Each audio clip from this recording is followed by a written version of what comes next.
Mis padres no sabían que estaba escuchando. Llegué del funeral de mi marido para decirles que me dejó $8.5 millones y 6 lofts en Manhattan. Pero, al cruzar la puerta, oí su conversación. Lo que dijeron me hizo palidecer. Mi nombre es Jessica Guerrero. Tengo 35 años. Y el día que enterré a mi marido fue el mismo día en que descubrí que la familia que había amado y protegido toda mi vida había estado esperando que él muriera. Permítanme llevarlos al principio. Porque nada de esto tendrá sentido a menos que entiendan quién era yo antes de que esa puerta se abriera. Y todo lo que creía sobre mis padres y mi hermana se derrumbó como una casa construida sobre arena. Crecí en un pequeño apartamento en el Bronx, la hija mayor de Linda y Robert Guerrero. No éramos ricos. Ni siquiera estábamos cerca de estar cómodos. Mi padre trabajaba como supervisor de mantenimiento para una empresa de administración de edificios, y mi madre limpiaba casas para familias en el Upper East Side. Entre los dos, mantenían las luces encendidas, ponían arroz y frijoles en la mesa, y se aseguraban de que mi hermana menor Nicole y yo tuviéramos uniformes limpios para la escuela todas las mañanas. Eso era suficiente. Eso lo era todo. O al menos eso me dije durante 35 años. Nicole nació 3 años después de mí. Desde el momento en que llegó, se convirtió en el centro del universo en nuestro hogar. No lo digo con amargura, al menos no con el tipo que llevaba de niña. Lo digo porque es la verdad. Nicole era hermosa de una manera que hacía que los extraños detuvieran a mi madre en la calle. Tenía ojos grandes y oscuros, cabello rizado y espeso, y una risa que podía llenar una habitación. Mis padres la adoraban. Mi padre la llamaba su pequeña reina. Mi madre la vestía con conjuntos a juego y le tomaba fotos todos los domingos después de la iglesia. Yo era la responsable, la callada, la que ayudaba con la ropa y barría el suelo de la cocina sin que se lo pidieran. Nicole era la estrella. Yo era el equipo de producción. No le guardaba rencor cuando era joven. La quería ferozmente. La ayudaba con la tarea. Le trenzaba el pelo. La acompañaba a la escuela y la tomaba de la mano al cruzar cada intersección porque mi madre me decía que mi trabajo era protegerla. Y me tomé ese trabajo en serio, más en serio que cualquier otra cosa en mi vida. Creía que ser la hermana mayor significaba poner a Nicole primero. Creía que el sacrificio era amor. Nadie me dijo nunca lo contrario. Me gradué de la preparatoria con un promedio de 3.8, obtuve una beca parcial para Hunter College y comencé a trabajar a tiempo parcial en una clínica dental en Midtown para cubrir el resto. Estudiaba mucho. Trabajaba mucho. Llegaba a casa agotada la mayoría de las noches y aún así encontraba tiempo para ayudar a mi madre a doblar la ropa y preparar la cena.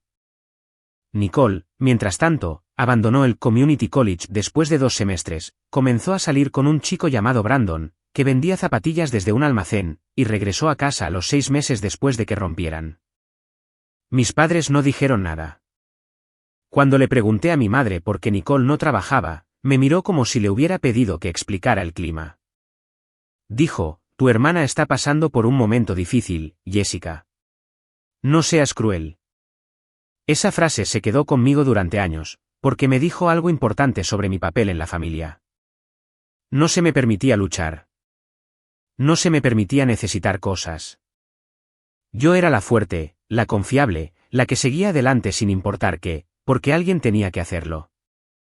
Y si alguna vez cuestionaba el desequilibrio, yo era la cruel. Cuando tenía 26 años, conocí a un hombre llamado Elliot Crane en una cena de recaudación de fondos organizada por la clínica dental donde trabajaba. Ya me habían ascendido a gerente de oficina, y el dentista principal, el Dr. Ansari, me había invitado al evento como agradecimiento por el trabajo que había hecho reestructurando el sistema de citas. Llevaba un vestido prestado y zapatos que me apretaban los dedos, y estaba junto a la mesa de aperitivos, sintiéndome completamente fuera de lugar. Elliot se acercó a mí y me dijo, eres la única persona en esta habitación que parece que preferiría estar en cualquier otro lugar. Me reí y esa risa, según Elliot, fue el momento en que se enamoró. Elliot era 14 años mayor que yo. Tenía 40 años cuando nos conocimos. Tenía una confianza tranquila que no necesitaba aplausos. No era llamativo. No vestía marcas de diseñador ni hablaba de dinero. Usaba camisas sencillas con botones, zapatos limpios y un reloj que había pertenecido a su abuelo. Me hacía preguntas reales sobre mi vida y escuchaba cada respuesta como si importara. En nuestra segunda cita, me dijo que trabajaba en bienes raíces comerciales. En nuestra quinta cita, me dijo que poseía 6 lofts en Manhattan, propiedades que había adquirido durante 15 años a través de una combinación de herencia, inversión inteligente y trabajo incansable. No me importaban los lofts. Sé cómo suena eso, pero es la verdad. Había pasado toda mi vida ganándome todo de la manera difícil. No buscaba un atajo. Buscaba a alguien que me viera. No la versión de mí que existía solo para servir a los demás, sino la verdadera yo. La mujer que lloraba con películas tristes y se reía demasiado fuerte con chistes malos y quería que la abrazaran sin tener que pedirlo. Elliot vio a esa mujer. Amaba a esa mujer. Y por primera vez en mi vida, sentí que era suficiente. No por lo que hacía por los demás, sino por quién era. Nos casamos cuando yo tenía 28 años. Fue una pequeña ceremonia en Central Park, solo nosotros, algunos amigos y un juez de paz. Mis padres vinieron, aunque mi madre se quejó de la falta de una iglesia. Nicole llegó tarde, con un vestido blanco que insistía en que era color crema. Elliot no dijo nada al respecto. Me tomó las manos, me miró a los ojos y dijo votos que hicieron llorar al juez. Durante 7 años, construimos una vida juntos. Elliot administraba sus propiedades y expandía su cartera de inversiones. Yo seguí trabajando en la clínica dental porque amaba la rutina, la paciencia y el sentido de propósito que me daba. Viajamos. Cocinamos juntos. Adoptamos un perro de rescate llamado Biscuit. Hablamos de tener hijos algún día, un día que se posponía por la vida, el tiempo y el entendimiento silencioso de que éramos felices tal como estábamos. Luego Elliot enfermó. Comenzó con dolores de cabeza en enero de 2023. Para marzo, llegó el diagnóstico, un tumor cerebral, agresivo y avanzado. Los médicos usaron palabras que no podía procesar. Palabras que sonaban como si pertenecieran a la vida de otra persona, no a la mía. Elliot me tomó la mano en la oficina de oncología y dijo, vamos a lidiar con esto juntos, Jessica. Eso es lo que hacemos. Él luchó durante 11 meses. 11 meses de tratamientos, hospitalizaciones, noches sin dormir y momentos de esperanza que se desmoronaron tan rápido como aparecieron. Me tomé una licencia del trabajo.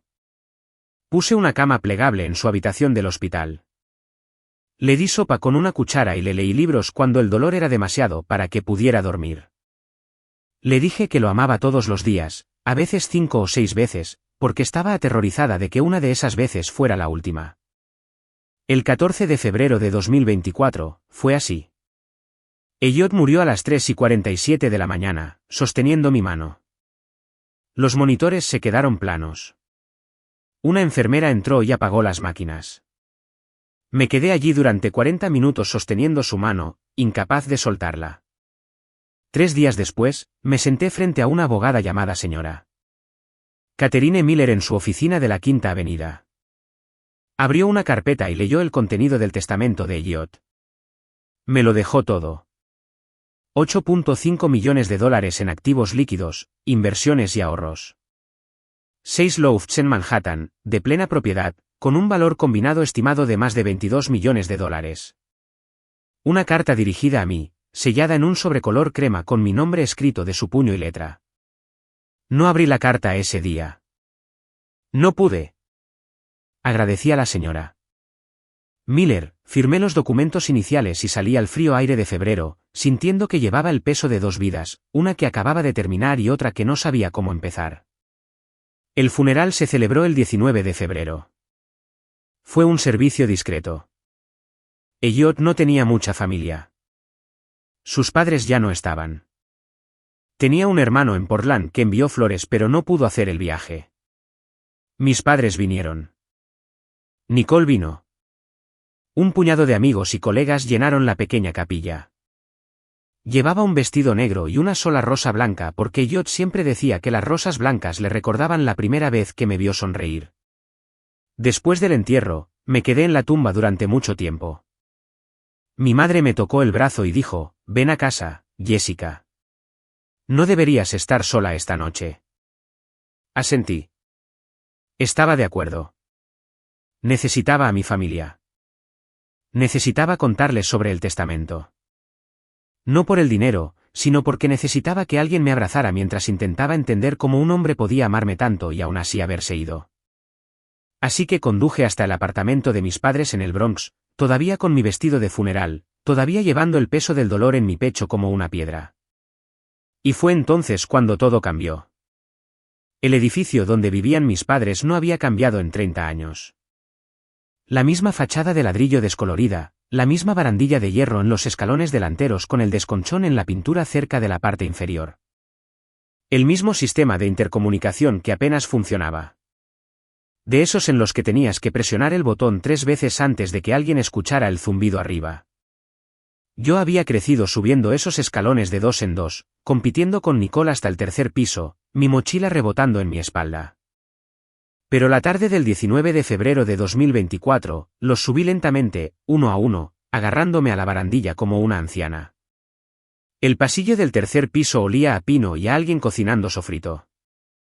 La luz fluorescente sobre la puerta de mis padres parpadeaba como siempre lo había hecho, proyectando un fino zumbido que hacía que todo pareciera ligeramente irreal. Me detuve frente al apartamento 3C y busqué el picaporte. Mis padres nunca cerraban la puerta con llave cuando esperaban a alguien, y mi madre me había dicho que viniera, así que sabía que estaría abierta. Pero antes de girar el pomo, escuché voces. No voces elevadas, no discutiendo, solo voces, bajas y cautelosas, del tipo que la gente usa cuando no quiere ser escuchada. Reconocí 3 al instante. Mi madre, mi padre y Nicole. No sé por qué me detuve. Algo en el tono, tal vez algo en la forma en que sus voces bajaban y subían en un ritmo que parecía ensayado, como una conversación que habían estado teniendo durante mucho tiempo. Apoyé la palma de la mano en la puerta y me acerqué. Mi madre habló primero, va a venir aquí actuando como si el mundo entero se hubiera acabado. Ya verás. Va a llorar y va a querer que nos sentemos a sentir lástima por ella. Ese hombre finalmente se ha ido. Y ahora lo va a exprimir hasta la última gota de simpatía que pueda obtener. Mi estómago se hundió. Mi padre hizo un sonido, un gruñido, del tipo que hacía cuando estaba de acuerdo, pero no quería ser el quien lo dijera en voz alta. Luego Nicole, ¿la viste en el funeral de pie, con esa flor como si estuviera en una película? Todo es siempre una actuación con ella. Mi madre de nuevo, se casó con ese viejo por su dinero, y ahora va a venir aquí fingiendo que está desconsolada. Elliot fue bueno con ella. Sí, pero ella sabía lo que estaba haciendo. Una chica de 26 años no se casa con un hombre de 40 por amor. Lo hace porque ve una salida.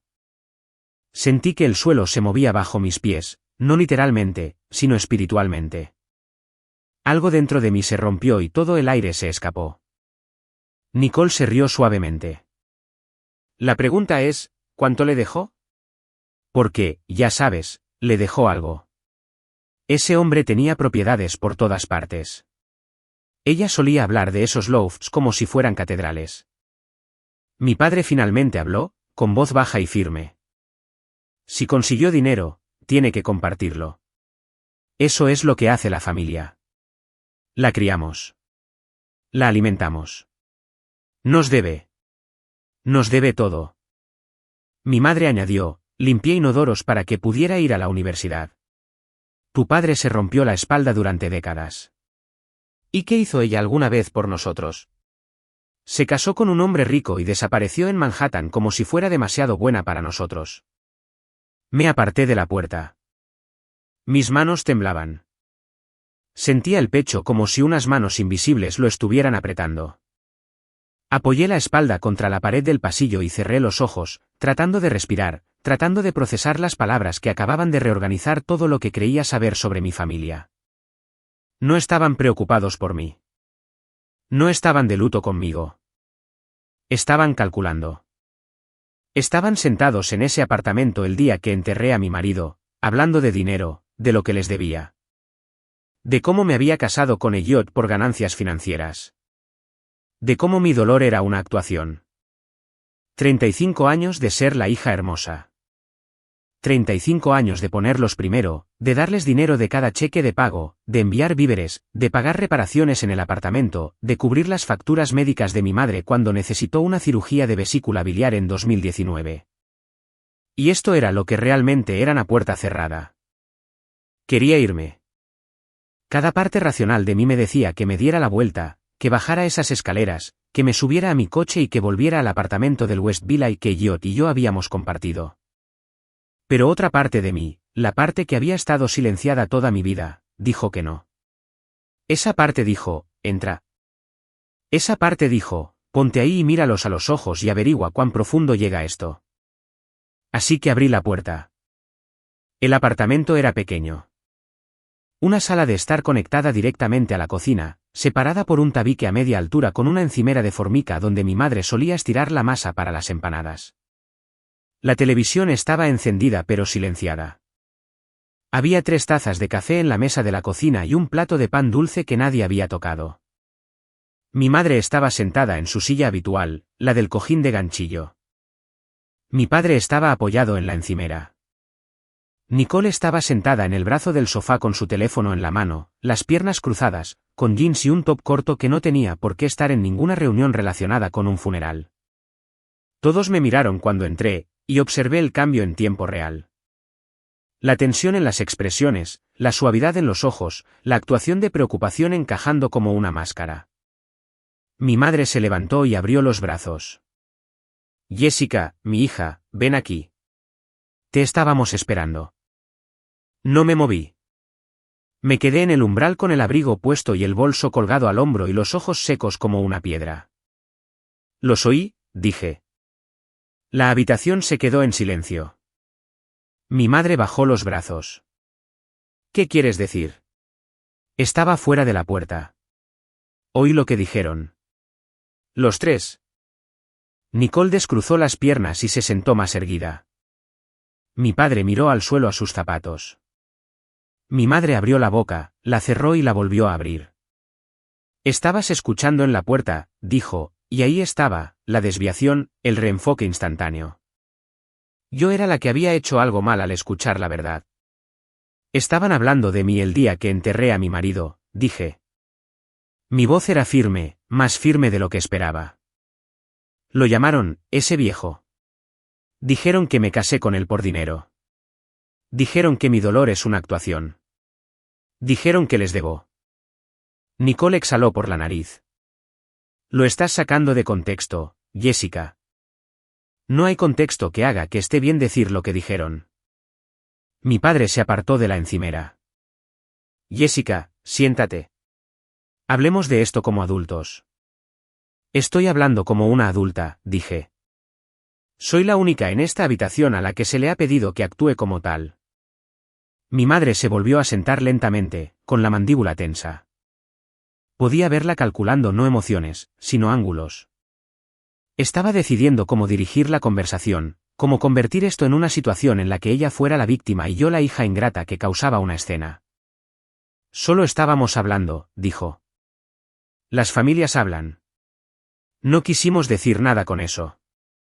Dijeron que les debo todo. ¿Y no crees que lo haces? Mi madre me miró con una expresión que era mitad desafío, mitad acusación. Me desviví por ti. Tu padre trabajó de noche para que tuvieras un techo sobre tu cabeza.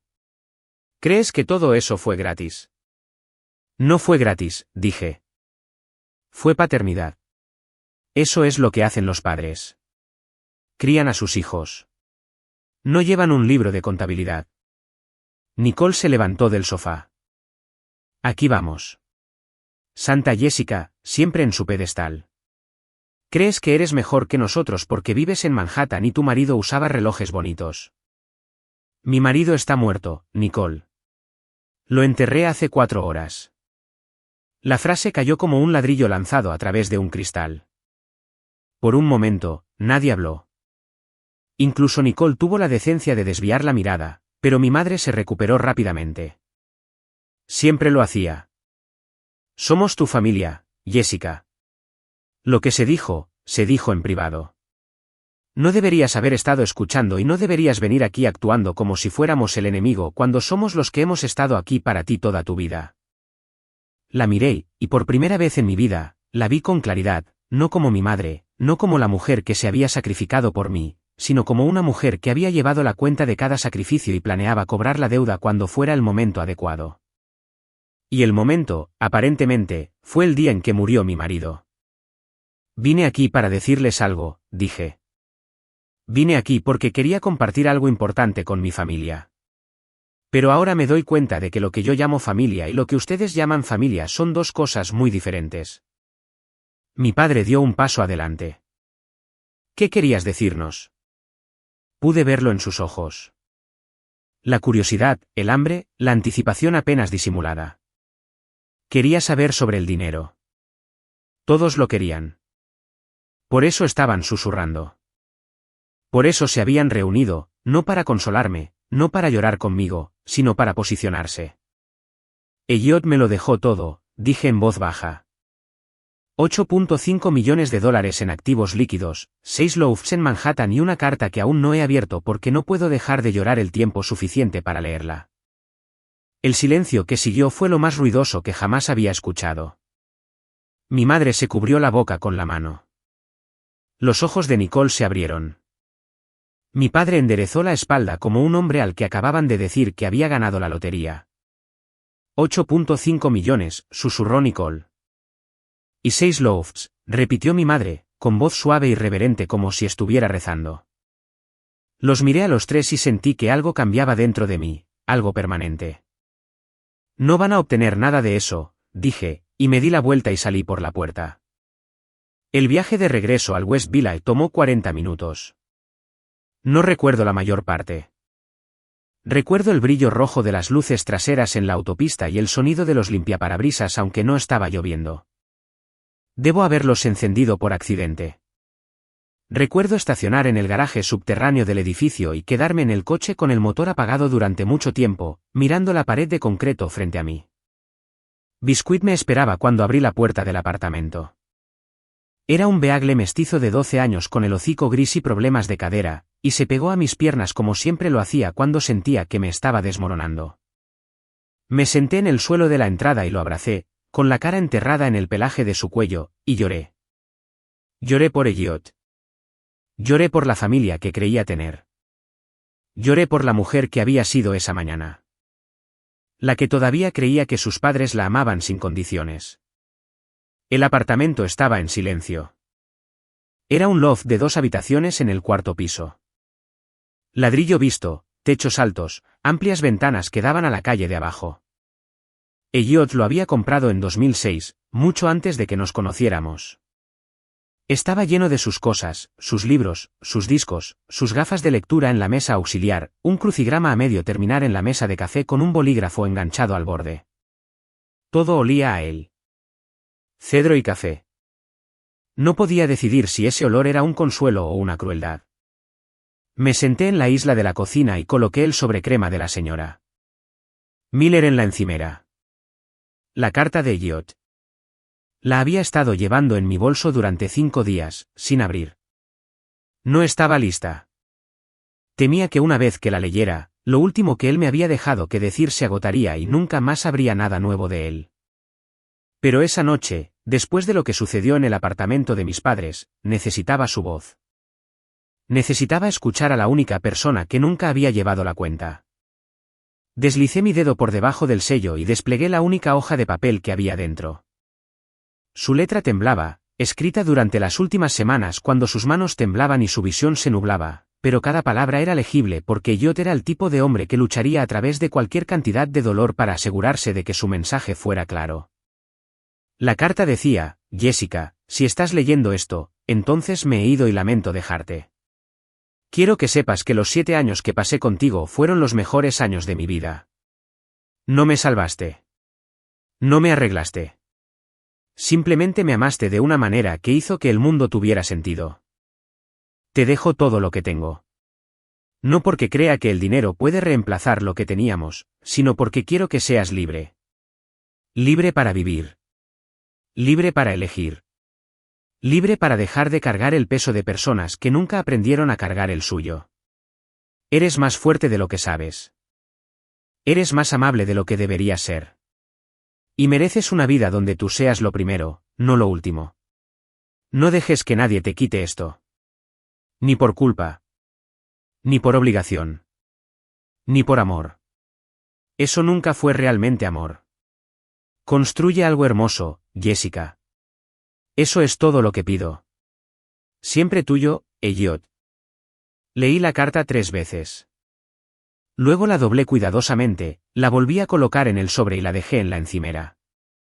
Me serví un vaso de agua porque mis manos necesitaban algo que hacer. Y me senté en el silencio del apartamento y dejé que las palabras de Elliot se asentaran en lo más profundo de mí. Él lo sabía. Siempre lo había sabido. No los detalles de lo que mi familia dijo a puerta cerrada, sino el patrón. La forma en que siempre los ponía primero, la forma en que enviaba dinero sin que se lo pidieran, la forma en que absorbía sus críticas y lo llamaba amor. Él había tratado de hablarme de ello suavemente más de una vez, y yo siempre había desviado el tema. Son mis padres, Elliot. Hicieron lo mejor que pudieron. Tu mejor esfuerzo y el de ellos no son lo mismo, Jessica, había dicho una vez, sentado en este mismo sofá, con biscuit en su regazo. Y un día tendrás que decidir si protegerlos vale la pena para no perderte a ti misma. Entonces no lo había entendido. Ahora lo entendía. Mi teléfono empezó a vibrar esa noche alrededor de las 10. La primera llamada fue de mi madre. La dejé sonar. Luego un mensaje de texto de Nicole que decía, estás siendo dramática. Devuélvenos la llamada. Luego otra llamada de mi madre. Luego mi padre, que nunca llamaba, lo que significaba que lo habían enviado como la voz tranquila, el pacificador, el que diría, tu madre no quiso decir eso. Apagué mi teléfono y me fui a la cama. Biscuit se acurrucó a mis pies. Me acosté en la oscuridad y miré el techo y pensé en lo que iba a hacer a continuación. No sobre el dinero, no sobre los lofts, sino sobre la vida que Elliot me había pedido que construyera. La vida donde yo era lo primero. A la mañana siguiente, llamé a la señora Miller. Le pedí que me explicara cada detalle de la herencia. Fue paciente y minuciosa. Los 5 millones de dólares estaban divididos en varias cuentas, carteras de inversión, un fideicomiso y 2 cuentas de ahorro que Elliot había mantenido durante décadas. Los 6 lofts estaban ubicados en diferentes barrios de Manhattan, Tribeca, Soho, Chelsea, Gramercy, el Upper West Side y el West Village, el que yo ocupaba. Todos eran de plena propiedad. Sin hipotecas, sin gravámenes. 3 de ellos estaban actualmente alquilados a inquilinos a largo plazo. Los otros 3, incluido el que yo ocupaba, estaban vacíos o eran ocupados por el propietario. La señora Miller me dijo que el valor combinado de los bienes raíces superaba los 22 millones de dólares, según las tasaciones más recientes. También me dijo, en un tono amable pero directo, que Elliot había establecido un fideicomiso revocable en vida años atrás, lo que significaba que los activos se me transferirían sin pasar por el proceso de sucesión. Era limpio. Era simple. Era el acto final de un hombre que quería asegurarse de que yo estuviera protegida incluso después de su partida. Pasé los siguientes días gestionando la logística. Me reuní con un asesor financiero recomendado por la señora Miller, un hombre llamado Solomon Hargrave, que tenía una presencia tranquila y la costumbre de hablar en párrafos completos. Me ayudó a entender los ingresos generados por las propiedades de alquiler, las implicaciones fiscales y las mejores estrategias para preservar y hacer crecer los activos. Me dijo que estaba en una posición que la mayoría de la gente nunca alcanza en su vida y que lo más importante que podía hacer era tomarme mi tiempo y no tomar decisiones emocionales. Agradecí ese consejo, pero las decisiones emocionales eran todo lo que me quedaba. El 25 de febrero, 6 días después del funeral, mi madre apareció en la puerta de mi apartamento. No sé cómo entró al edificio. Alguien debe haberla dejado pasar por la entrada principal, probablemente un vecino. Llamó 3 veces, como siempre hacía, con fuerza y deliberación. Miré por la mirilla y la vi de pie en el pasillo con el abrigo abotonado hasta arriba y una bolsa de plástico de una panadería en la mano. Abrí la puerta. Te traje pasteles de guayaba, dijo, levantando la bolsa. ¿Tus favoritos? Mis favoritos habían sido los pasteles de queso desde que tenía 9 años. Nicole era la que le gustaba la guayaba, pero no la corregí. Me hice a un lado y la dejé entrar. Caminó por el apartamento lentamente, mirando a su alrededor con los ojos muy abiertos. Ya había estado aquí antes, pero solo un puñado de veces. Siempre decía que el barrio estaba demasiado lejos, que el metro era confuso, que las calles estaban demasiado concurridas. Excusas. Nunca había querido ver la vida que yo había construido porque la incomodaba. Era una prueba de que yo había ido a un lugar donde ella no podía seguirme. Se sentó en el sofá y colocó la bolsa de la panadería en la mesa de café junto al crucigrama de Elliot. Vine a hablar, dijo. Sé lo que escuchaste la otra noche. No fue lo que pareció. Fue exactamente lo que pareció. Ella cruzó las manos en su regazo. Jessica, tu padre y yo, hemos luchado toda nuestra vida. Hemos trabajado y nunca hemos tenido nada que mostrar. Cuando nos enteramos de que Elliot, que descanse en paz. Cuando nos enteramos de que estaba enfermo, empezamos a pensar en el futuro. Eso es todo. Estábamos pensando en el futuro. Ustedes estaban pensando en su dinero. Estábamos pensando en la familia. No, dije, estaban pensando en ustedes mismos. Hay una diferencia. Me miró con una expresión que era parte frustración, parte algo más suave, algo casi como desesperación. No sabes lo que es ser pobre toda la vida y ver a tu hija vivir como una reina. Nunca fui una reina, dije. Fui una esposa y ahora soy una viuda. Y lo primero que hicieron cuando mi marido murió fue susurrar a mis espaldas sobre cuánto dinero podría obtener. Abrió la boca para responder, pero levanté la mano. Necesito que te vayas, mamá. No estoy lista para esta conversación. Se levantó lentamente, tomó la bolsa de la panadería y luego la volvió a dejar. Quédate con los pasteles, dijo, y se fue. Los tiré a la basura después de que se fue. No porque estuviera enojada por los pasteles, sino porque no eran mis favoritos, y el hecho de que ella todavía no lo supiera después de 35 años me decía todo. Marzo llegó frío y cortante. El tipo de frío que te atraviesa el abrigo y encuentra cada hueco en tu bufanda. Pasé las primeras 2 semanas del mes sumergida en papeleo, reuniones y el lento y agotador proceso de convertirme en la única propietaria de todo lo que yo había construido. Había compañías de administración de propiedades que contactar, pólizas de seguro que revisar, acuerdos de arrendamiento que leer y cuentas bancarias que consolidar. Solomon Hargrave me guió en cada paso, y la señora Miller estaba disponible por teléfono cada vez que surgía una pregunta legal. Estaba agradecida por ambos. Sin su profesionalismo constante, me habría ahogado en los detalles. Pero el duelo no espera a que termine el papeleo. Se sienta a tu lado en la mesa de la cocina mientras firmas documentos. Te sigue hasta el ascensor. Se mete en la cama contigo a medianoche y susurra el nombre de la persona que nunca volverás a ver. Estaría bien durante horas, lúcida y funcional. Y luego vería algo. Las gafas de lectura de Elliot todavía en la mesita de noche. Un mensaje de voz que no había borrado. Una nota adhesiva en el refrigerador que decía, recoger limones, con su letra, y la pérdida me abrumaría como una ola que no vi venir. Regresé al trabajo el 4 de marzo. El doctor Ansari me había dicho que me tomara todo el tiempo que necesitara, pero yo necesitaba la rutina.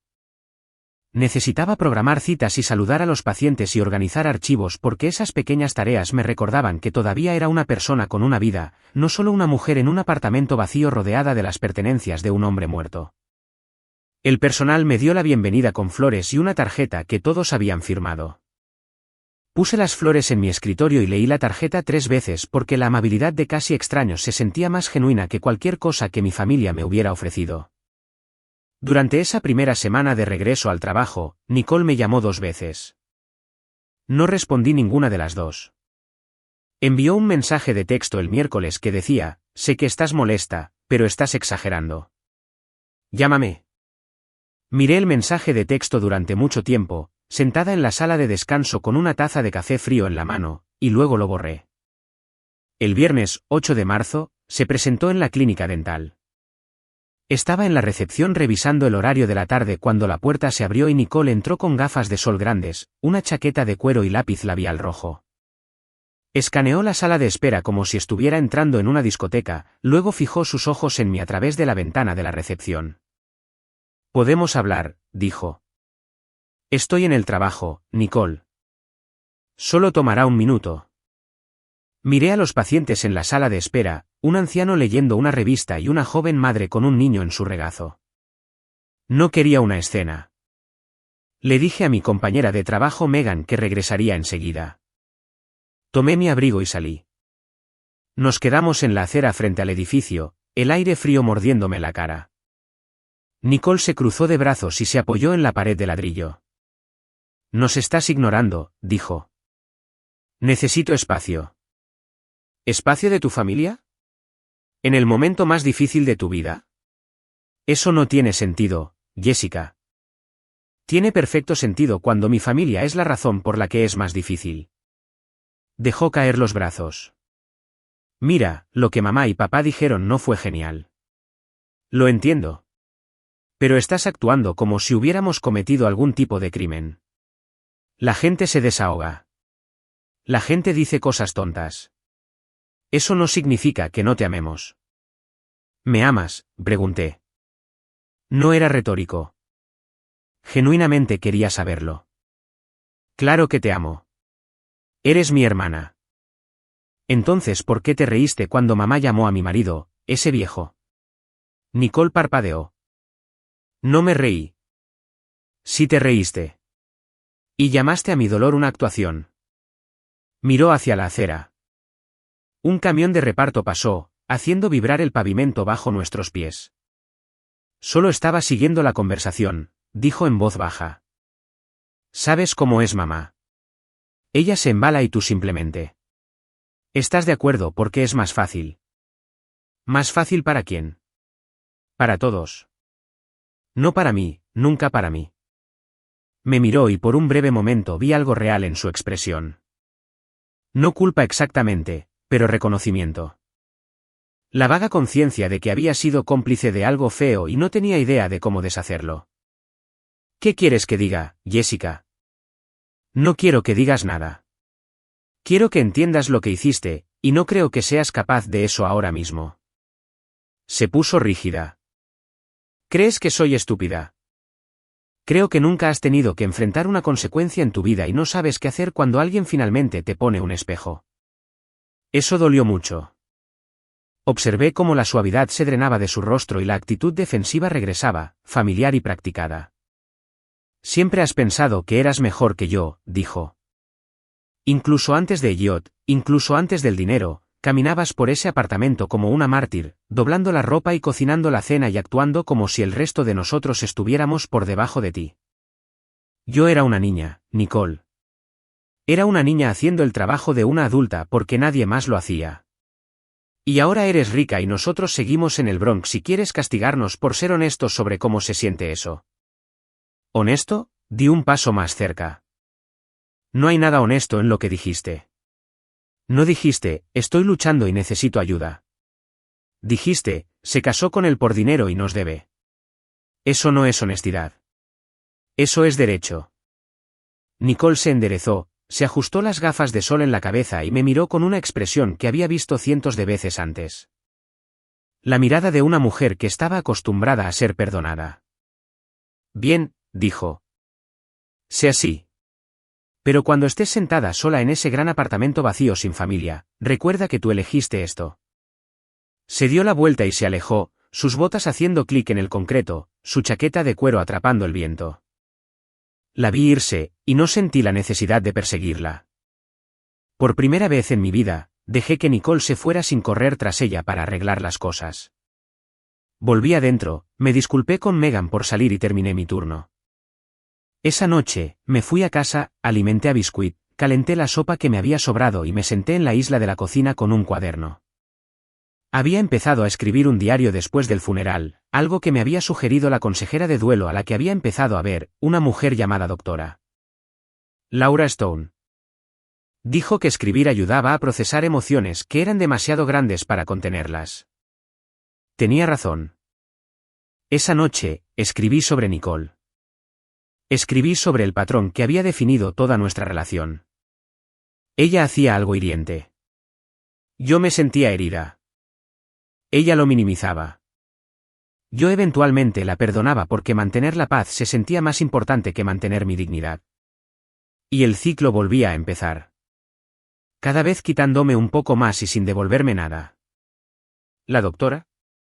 Stone tenía una palabra para ello. Lo llamaba una deuda relacional. Dijo que algunas familias operan con un sistema en el que una persona es designada como la que da y todos los demás son designados como los que toman, y la que da está condicionada a creer que su papel es natural e inmutable. Dijo que romper ese patrón requiere su propio duelo. Duelo por la familia que creías tener y la aceptación de la familia que realmente tienes. Estaba en medio de ese duelo ahora. Llorando a Elliot y llorando la ilusión de mi familia al mismo tiempo. Dos pérdidas apiladas una encima de la otra, tan pesadas que apenas podía respirar. Pero seguí respirando porque Elliot me había pedido que construyera algo hermoso y estaba empezando a entender que lo primero que tenía que construir era un límite. El 15 de marzo, recibí una carta por correo. No un correo electrónico, una carta física escrita a mano en un sobrecolor crema dirigido a mí en el apartamento del West Village. La dirección del remitente era el apartamento de mis padres en el Bronx. La abrí esperando a mi madre. Era de mi padre. La carta tenía 2 páginas, escrita con letras de imprenta cuidadosas, del tipo que usaba al rellenar órdenes de trabajo. Escribió que lamentaba lo que había escuchado. Escribió que me amaba. Escribió que siempre había estado orgulloso de mí, incluso cuando no lo decía. Escribió que mi madre estaba molesta y que Nicole se sentía rechazada y que la familia se estaba desmoronando. Me pidió que fuera a cenar el domingo para que pudieran disculparse correctamente. Y luego, al final de la segunda página, escribió una frase más. Si hay algo que puedas hacer para ayudar a Nicole a tener un nuevo comienzo, significaría el mundo para tu madre y para mí. Doblé la carta, la volví a colocar en el sobre y la puse en el cajón de la mesita de noche, al lado de la carta de Elliot. 2 cartas. 2 hombres que afirmaban amarme. Uno pidiéndome que fuera libre, el otro pidiéndome que siguiera cargando. Yo elegí la libertad.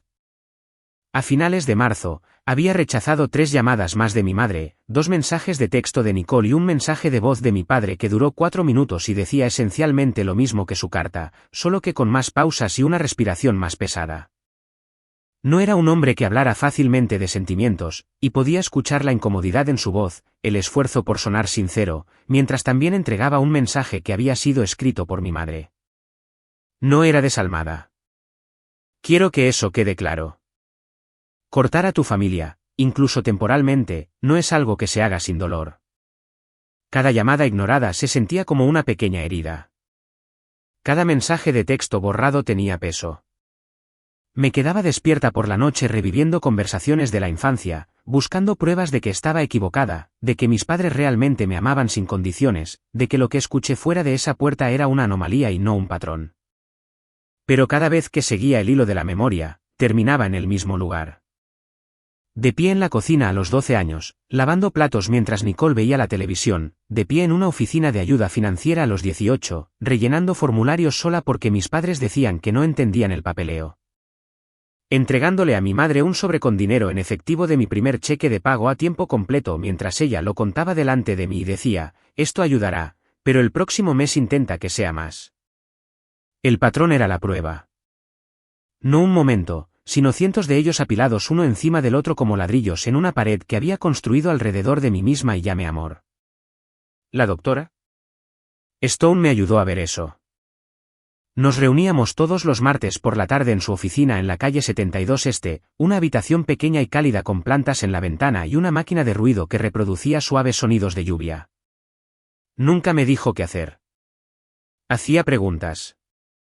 Preguntas como, ¿cuándo fue la última vez que tu madre te preguntó cómo te sentías sin seguirlo con una petición? ¿Y qué crees que Elliot vio en tu familia que tú no estabas preparada para ver? Esas preguntas eran dolorosas, pero también liberadoras porque responderlas honestamente requería que dejara de proteger a personas que nunca me habían protegido. A principios de abril, algo sucedió que aceleró todo. Recibí una llamada de una mujer que no reconocía. El identificador de llamadas mostraba un código de área 718, el Bronx.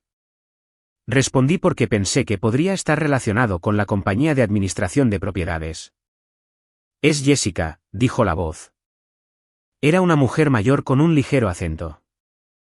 «Sí. ¿Quién habla?» «Mi nombre es Martha Jenkins. Soy amiga de tu madre. Vamos a la misma iglesia». Hice una pausa. «Está bien. Tu madre me habló de tu situación, de la muerte de tu marido, de la herencia. Me pidió que te llamara».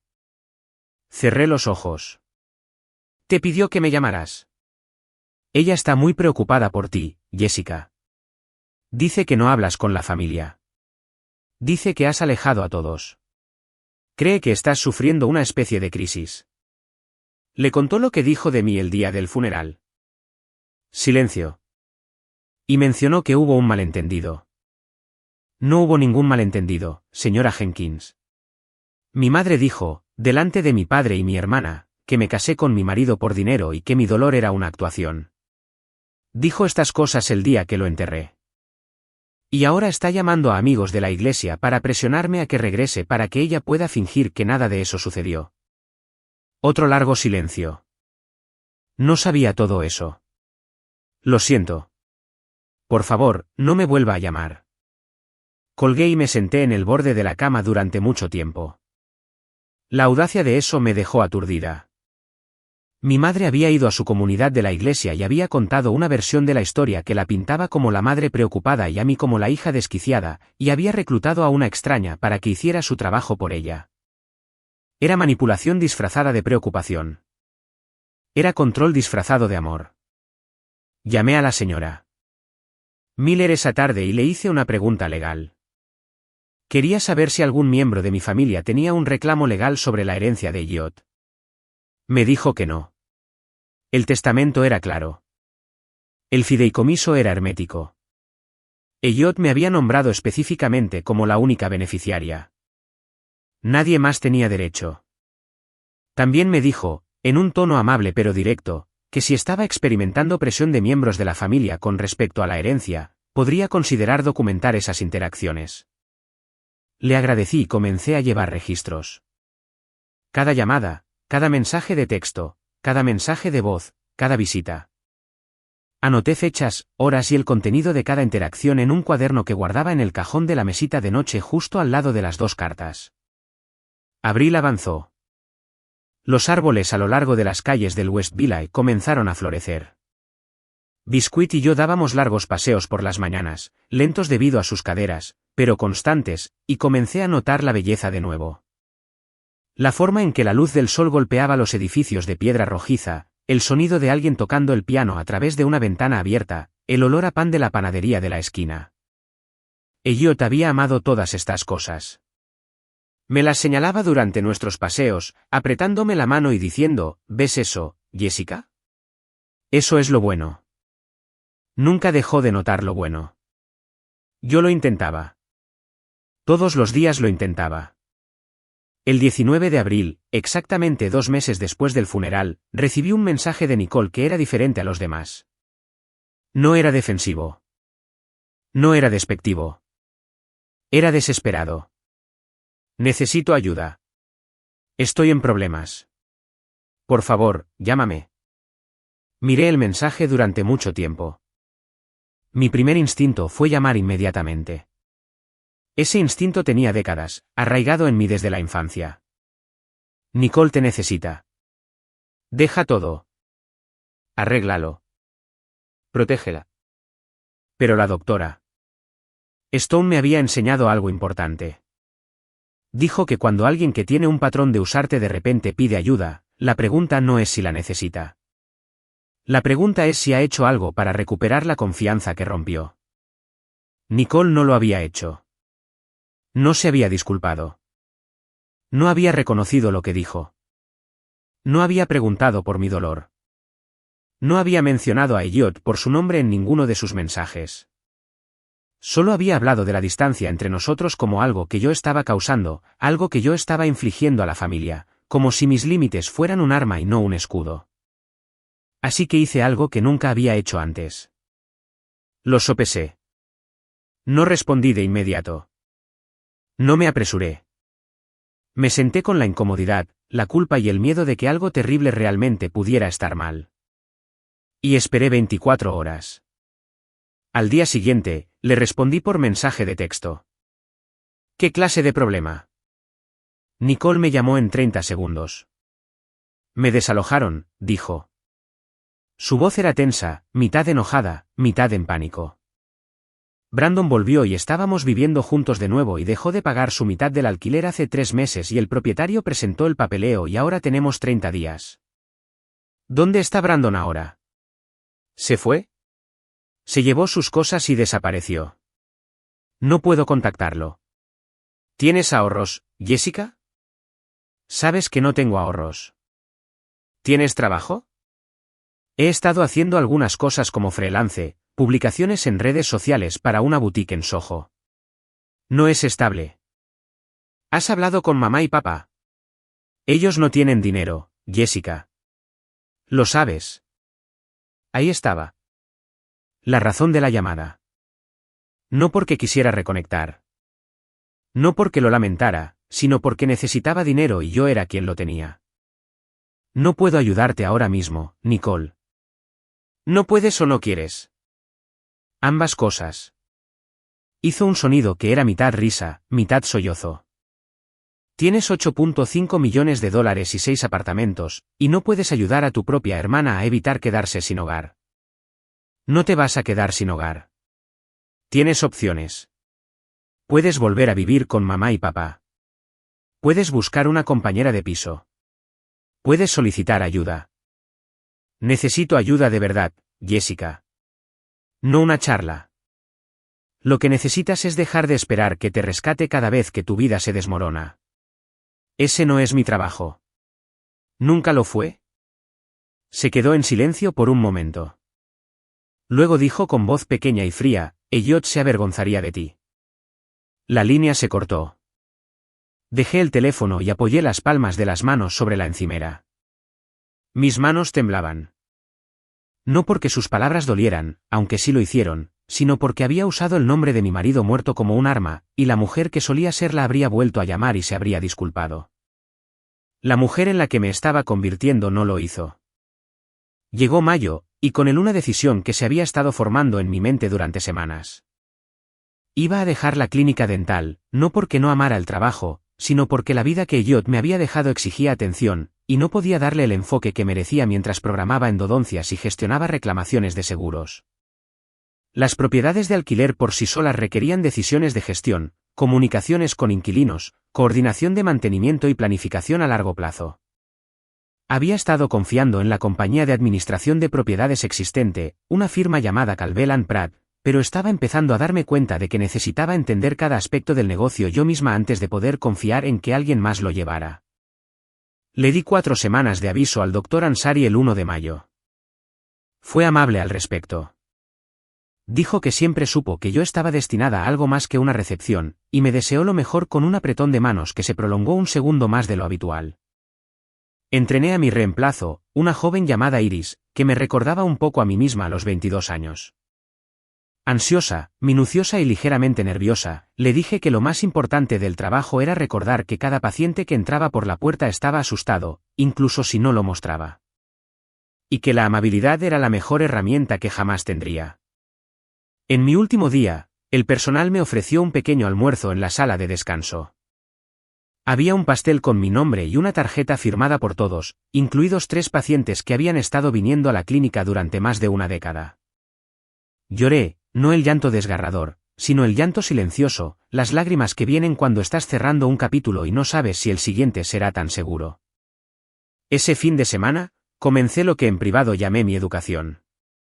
Pasé horas leyendo sobre inversión inmobiliaria, gestión de propiedades, leyes de arrendamiento, mantenimiento de edificios y planificación financiera. Me inscribí en un curso en línea sobre gestión de carteras inmobiliarias ofrecido a través de la educación continua de la Universidad de Columbia. Programé reuniones con cada uno de los 3 inquilinos que ocupaban los lofts alquilados para presentarme y revisar sus contratos de arrendamiento. Recorrí las 3 propiedades vacías, incluida la que yo habitaba, y tomé notas sobre el estado de cada unidad. El loft de Tribeca era el más impresionante, un espacio de 300 metros cuadrados con techos de 4 metros, suelos de hormigón pulido y ventanas del suelo al techo que daban al río Hudson. Elliot lo había comprado en 2011 por $2.8 millones. Según la tasación más reciente, ahora valía más de 5 millones. Había estado vacío durante 6 meses porque el inquilino anterior, un ejecutivo de tecnología, se había trasladado a San Francisco. De pie en ese espacio vacío, observando cómo la luz entraba por esas enormes ventanas, sentí una atracción, una idea que aún no estaba lista para nombrar. El loft de Soho estaba actualmente alquilado a una fotógrafa llamada Marin Solberg, una mujer sueca de unos 50 años que había vivido allí durante 7 años y trataba el espacio como una catedral. Había instalado estanterías a medida para su equipo, colgado impresiones enmarcadas en cada pared y mantenía los suelos de madera tan impecables que brillaban.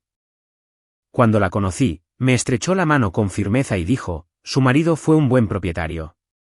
Justo y honesto. Espero que usted sea igual. Le dije que tenía la intención de serlo. El loft de Chelsea estaba alquilado a una pareja, Theodore y Grace Chen, que dirigían una pequeña firma de arquitectura desde la planta baja del edificio.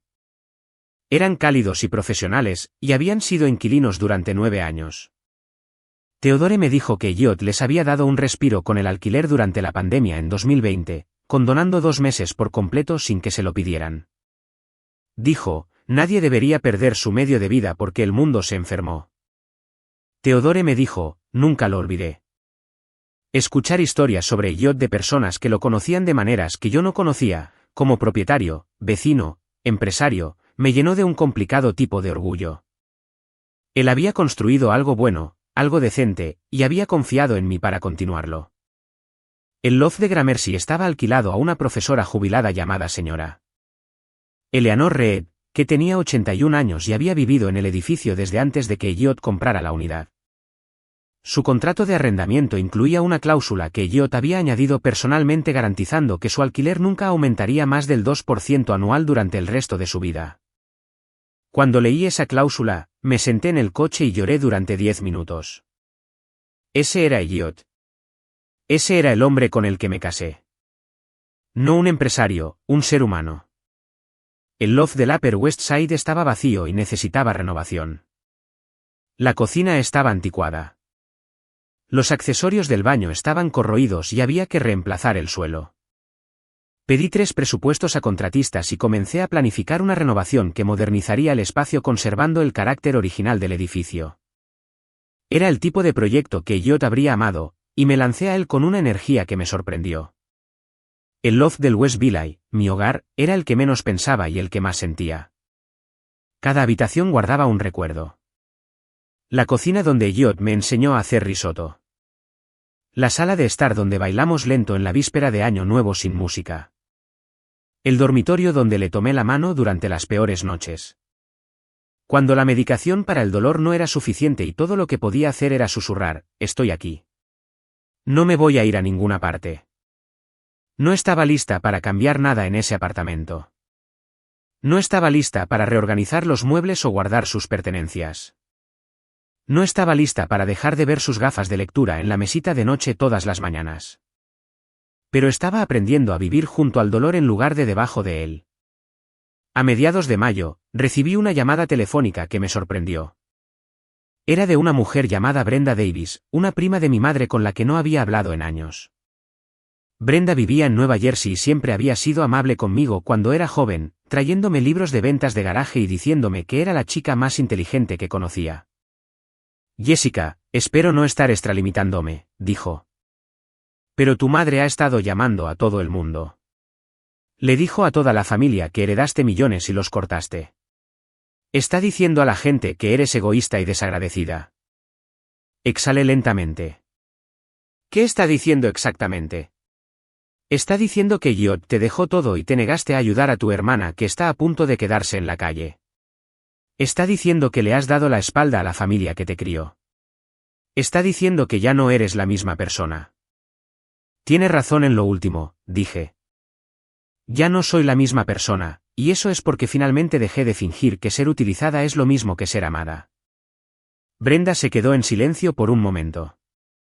Luego dijo, te creo, Jessica. Conozco a tu madre desde hace 40 años. Ama con fuerza, pero ama con ataduras. Solo quería que lo escucharas de alguien que no está tratando de obtener nada de ti. Gracias, Brenda.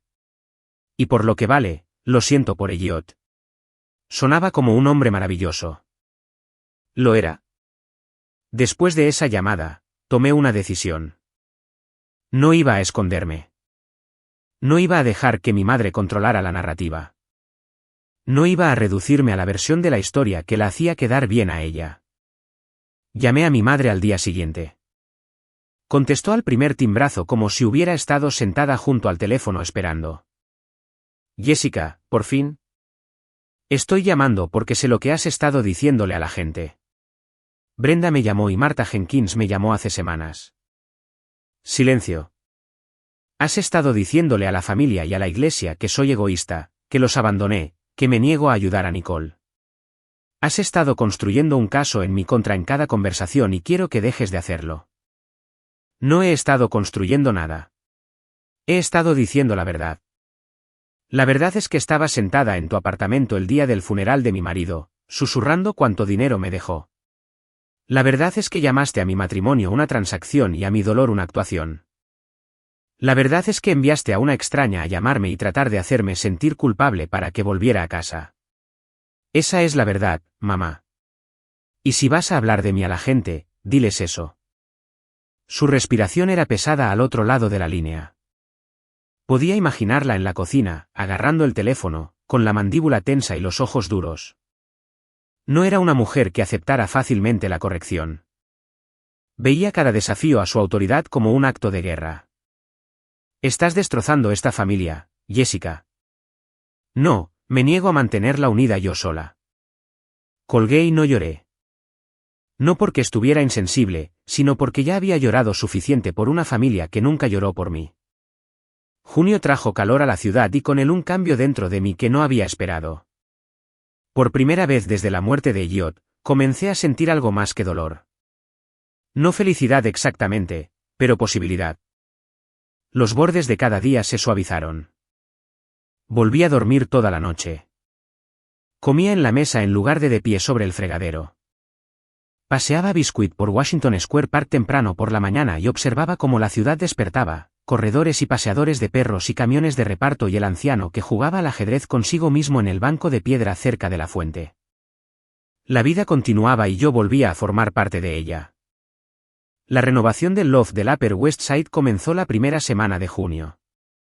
Contraté a un contratista llamado Demetrius Hammond, un ex ingeniero estructural que había fundado su propia empresa de renovación 10 años antes. Era meticuloso y comunicativo, enviándome actualizaciones diarias con fotos e informes detallados de gastos. Agradecí su transparencia. Elliot siempre había dicho que la cualidad más importante en un socio comercial no era el talento, sino la honestidad, y Demetrius tenía ambas. El costo estimado de la renovación era de $185,000, lo que incluía una remodelación completa de la cocina, una reforma del baño, nuevos suelos de madera en todo el piso, cableado eléctrico actualizado y pintura fresca. Se esperaba que el trabajo durara de 8 a 10 semanas. Visitaba el lugar 2 veces por semana para verificar el progreso y descubrí que realmente lo disfrutaba.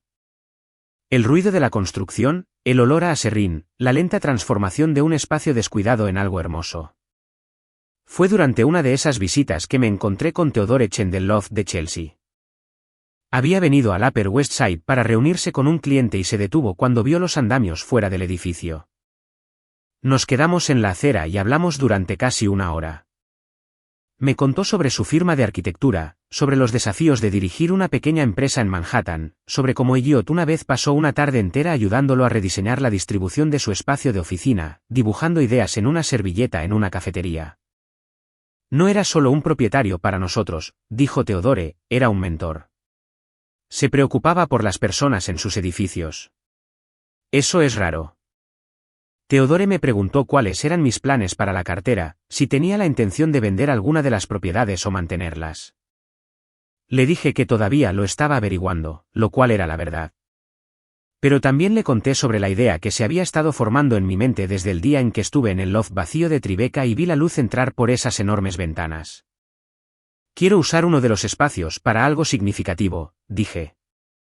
Algo que retribuya. Todavía no sé exactamente qué, pero sé que no quiero que todo esto sea solo por dinero. Teodore sonrió. Eso suena exactamente a algo que yo diría. Esa conversación se quedó conmigo. Plantó una semilla que siguió creciendo durante el verano, silenciosa y persistentemente, como la hiedra que trepaba por la escalera de incendios fuera de la ventana de mi dormitorio. El 22 de junio, Nicole apareció de nuevo en mi apartamento. Esta vez, no vino sola. Trajo a mi madre. Abrí la puerta y las vi de pie una al lado de la otra en el pasillo. Mi madre con una blusa floral y su bolso aferrado delante de ella como un escudo. Nicole con un vestido de verano y los brazos cruzados. Parecían ensayadas, coordinadas, como si hubieran pasado el viaje en coche decidiendo quién diría qué y en qué orden. Antes de que cierres la puerta, dijo mi madre, por favor, escúchanos. Lo consideré. Parte de mí quería negarse, pero parte de mí, la parte que aún anhelaba la familia que deseaba tener, abrió la puerta más y se hizo a un lado. Entraron y se sentaron en el sofá. Yo permanecí de pie junto a la isla de la cocina. No ofrecí café. No ofrecí agua. Había terminado de actuar con hospitalidad para personas que habían venido a tomar. Nicole habló primero. Conseguí un trabajo, dijo. A tiempo completo. Estoy trabajando en una firma de marketing en Midtown. Es un puesto de nivel de entrada, pero pagan $42,000 al año. Bien por ti, dije. Lo decía en serio. Genuinamente lo decía en serio. Me mudé a un estudio en Washington Heights. Es pequeño, pero es mío. Firmé un contrato de alquiler de 12 meses. Eso es genial, Nicole. Miró a mi madre, quien asintió y luego me miró a mí. Lamento lo que dije sobre que Elliot se avergonzaría de ti. Eso estuvo mal. Sé que te amaba. Todo el mundo podía verlo. Esperé porque sabía que había más. Mi madre se movió en el sofá. Ambas lo sentimos, Jessica. He tenido tiempo de pensar en lo que dijiste y tenías razón en algunas cosas. No deberíamos haber hablado así el día del funeral. Estuvo mal. Algunas cosas, dije. ¿A qué te refieres? Dijiste que tenía razón en algunas cosas. ¿En qué partes crees que me equivoqué? Mi madre apretó los labios. Creo que te equivocaste al pensar que no te amábamos. Creo que te equivocaste al pensar que llevaba una cuenta. Nunca he llevado una cuenta.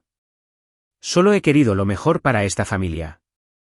Lo que querías era que yo cargara con todos. Eso no es lo mismo que querer lo mejor para mí. Parpadeó. No entiendo por qué lo ves así. Porque así fue, mamá. Toda mi infancia se construyó alrededor de la expectativa de que trabajaría más duro, pediría menos y daría más. Y cuando finalmente me detuve, no te preocupaste por mí. Te preocupaste por lo que perderías. La habitación quedó en silencio. Biscuit se acercó desde el dormitorio y olfateó los zapatos de mi madre antes de acostarse a mis pies. Nicole se inclinó hacia adelante. Jessica, sé que te he dado por sentada. Sé que he sido egoísta. Estoy trabajando en ello. El trabajo, el apartamento, esos son pasos reales. Lo estoy intentando. La miré. Pude ver el esfuerzo que le costó decir esas palabras. Nicole no estaba hecha para la vulnerabilidad. Había pasado toda su vida siendo la hija favorita, la protegida, la que nunca tenía que disculparse porque alguien más siempre arreglaba las cosas. El hecho de que estuviera sentada en mi sofá admitiendo su culpa era significativo. Lo reconocí. Pero el reconocimiento no es lo mismo que la confianza. Y la confianza, una vez rota, no se reconstruye con una sola conversación. Las escucho, dije a ambas, y aprecio la disculpa, pero necesito más tiempo. Mi madre empezó a decir algo, pero levanté la mano. No las estoy excluyendo para siempre, pero no voy a fingir que todo está bien solo porque aparecieron. Deben entender que el daño no comenzó el día del funeral. Comenzó hace décadas y sanar de eso requiere más que una visita. Se fueron 20 minutos después. Mi madre me abrazó en la puerta, y por primera vez, no la abracé de vuelta, no por despecho, sino porque había pasado 35 años doblándome en sus brazos para que ella se sintiera mejor, y había terminado de hacerlo sin recibir lo mismo a cambio. Julio y agosto pasaron en un ritmo de trabajo, terapia y reconstrucción lenta. La renovación del Upper West Side se completó el 3 de agosto, y el resultado fue asombroso. Demetrius había superado mis expectativas, transformando la unidad anticuada en un espacio moderno y lleno de luz que conservaba su carácter industrial original. Lo puse en alquiler y encontré un inquilino en 2 semanas. Una cineasta de documentales llamada Rashida Owens, que se enamoró de la tubería expuesta y el acceso a la azotea. Los ingresos por alquiler de las 4 unidades ocupadas ahora generaban aproximadamente $38,000 al mes después de las tarifas de administración y las reservas para mantenimiento. Solomon Hargrave me ayudó a reinvertir una parte de los ingresos en una cartera diversificada, y establecimos un fondo benéfico a nombre de Elliot que planeé construir durante los próximos años. También comencé a desarrollar seriamente la idea que había estado creciendo desde mi visita al loft de Tribeca.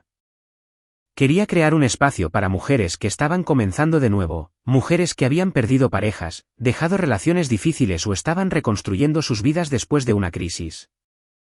No un refugio, sino un centro de recursos, un lugar con talleres de carrera, clases de educación financiera, referencias de asistencia legal y apoyo comunitario. Quería nombrarlo en honor a Elliot.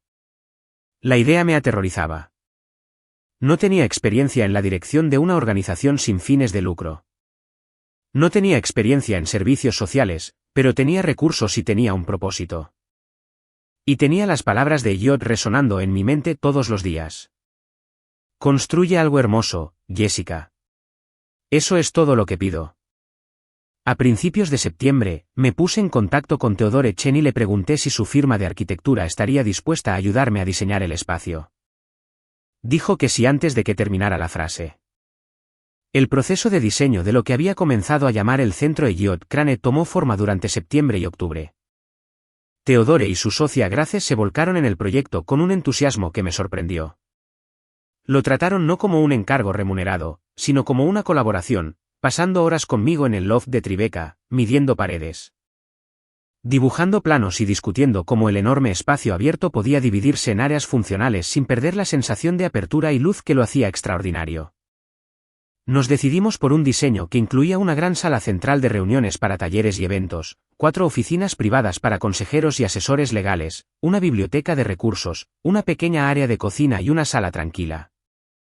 Un espacio con iluminación suave y sillas cómodas donde las mujeres podían sentarse y respirar sin que se les pidiera que hablaran. Grace diseñó la sala tranquila ella misma. Me dijo que cuando su madre murió, todo lo que quería era un lugar donde pudiera estar en silencio sin que nadie le preguntara si estaba bien. Lo entendí profundamente. El costo estimado de construcción fue de $340,000, que cubría la construcción, el mobiliario, la tecnología, la infraestructura y las modificaciones de accesibilidad. Aprobé el presupuesto sin dudarlo. Para esto era el dinero. Por eso Elliot me lo había dejado. Mientras la construcción estaba en marcha, comencé el proceso legal para establecer una organización sin fines de lucro. La señora Miller me conectó con un abogado de organizaciones sin fines de lucro llamado Bennett Strauss, que se especializaba en fundaciones benéficas. Él me guió a través del proceso de incorporación, la solicitud de exención de impuestos, la estructura de gobierno y los requisitos operativos. Reuní una pequeña junta directiva que incluía a Solomon Hargrave, la doctora Laura Stone y una mujer llamada Paloma Delgado, una trabajadora social que había conocido a través de un foro comunitario sobre apoyo al duelo. Cada uno de ellos aportó una experiencia diferente y todos compartieron la creencia de que el centro podría marcar una verdadera diferencia.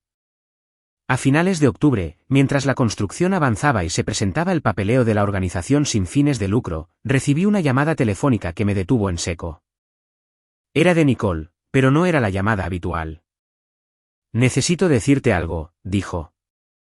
Su voz era diferente, despojada de su habitual dureza, áspera y temblorosa de una manera que nunca antes había escuchado. ¿Qué pasa? He estado yendo a terapia durante 3 meses. Mamá no lo sabe. No le dije a nadie porque me daba vergüenza.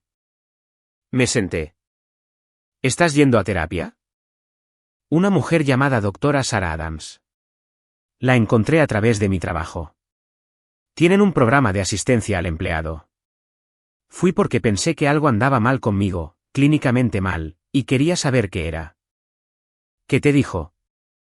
Dijo que he pasado toda mi vida escuchando que era la especial, y eso me volvió egocéntrica. Dijo que aprendí a tomar de otras personas porque me enseñaron que merecía más de lo que ganaba. Dijo que mi relación contigo era el ejemplo más claro de eso. Cerré los ojos, se me apretó la garganta. Había querido escuchar esas palabras durante tanto tiempo, y ahora que estaban aquí, no sabía qué hacer con ellas. Me dijo que lo que mamá y papá te hicieron fue una forma de parentificación emocional.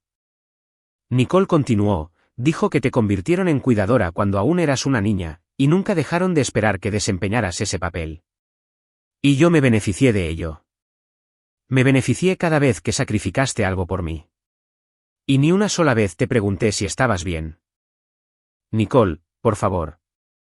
Su voz se quebró y la oí tomar una respiración temblorosa. No merezco tu perdón. Lo sé. Dije cosas horribles. Me quedé al lado de mamá mientras te destrozaba y me reí. Usé el nombre de tu marido muerto para lastimarte. Eso es algo que llevaré el resto de mi vida. Pero quiero que sepas que ahora lo veo. Veo lo que hice. Y no te pido que me perdones. Te pido que sepas que estoy tratando de convertirme en alguien que nunca volvería a hacer esas cosas. Me senté en el silencio de mi apartamento sosteniendo el teléfono. Las lágrimas corrían por mi rostro. No lágrimas de tristeza. Lágrimas de algo que no podía nombrar. Algo que vivía en el espacio entre el alivio y el dolor, entre la esperanza y el miedo de volver a ser escuchada.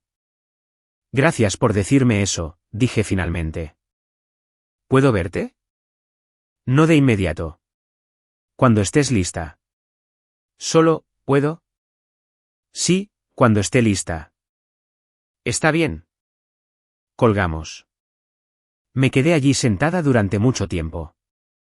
Biscuit se subió al sofá a mi lado, lo cual no debía hacer debido a sus caderas, y lo dejé porque ambos lo necesitábamos.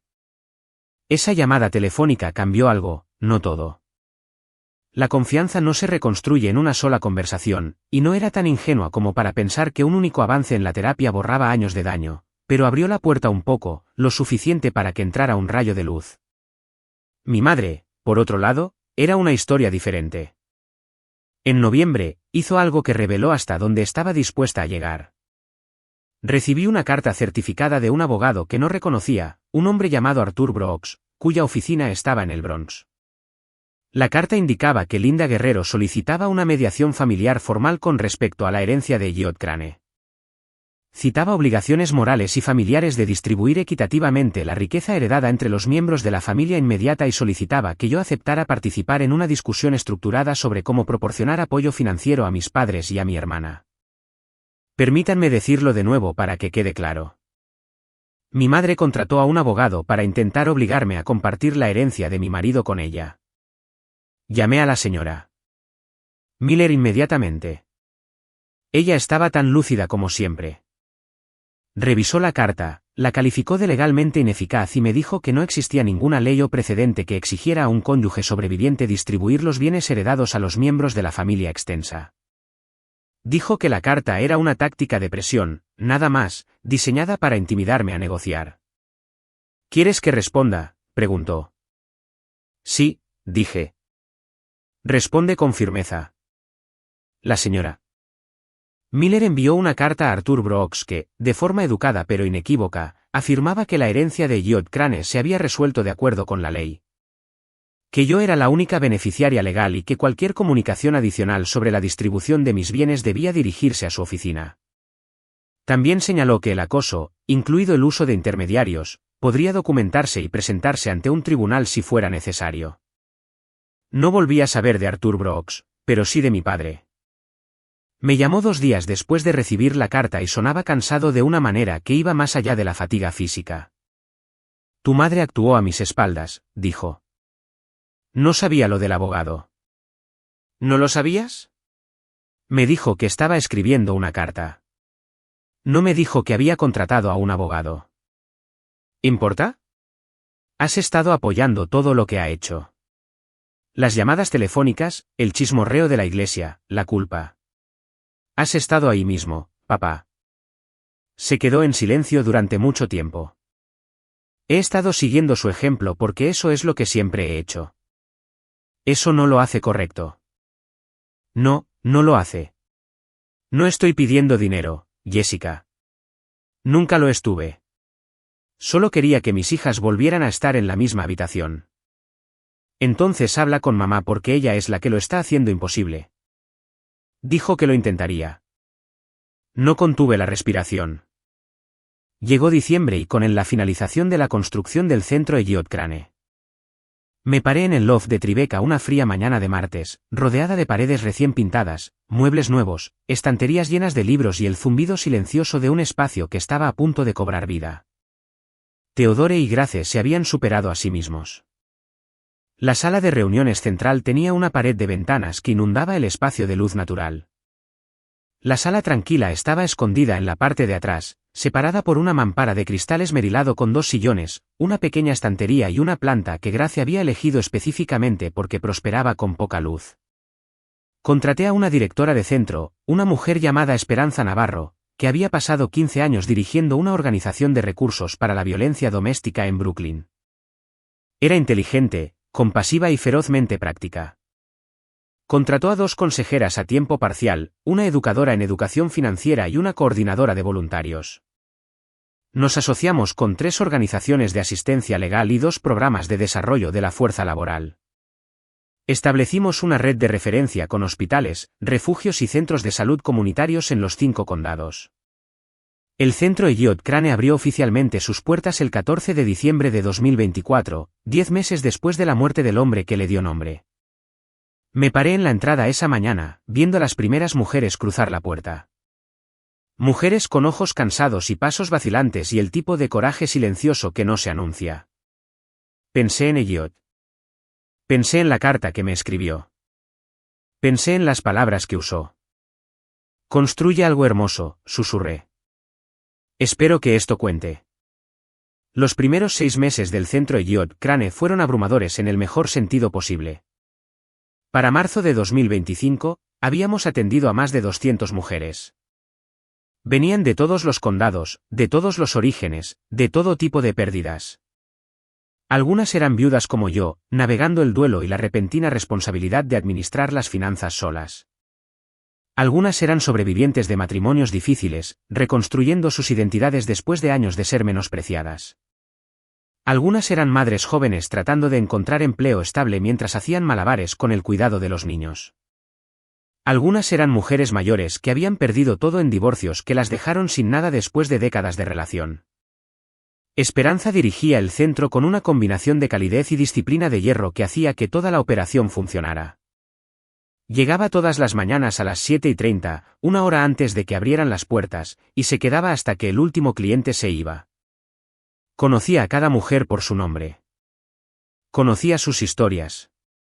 Sabía cuando alguien necesitaba una referencia y cuando alguien solo necesitaba sentarse en la sala tranquila y llorar. Yo estaba allí 3 días a la semana, a veces más. Me encargaba del lado administrativo, los presupuestos, las solicitudes de subvenciones, la captación de donantes, los acuerdos de asociación.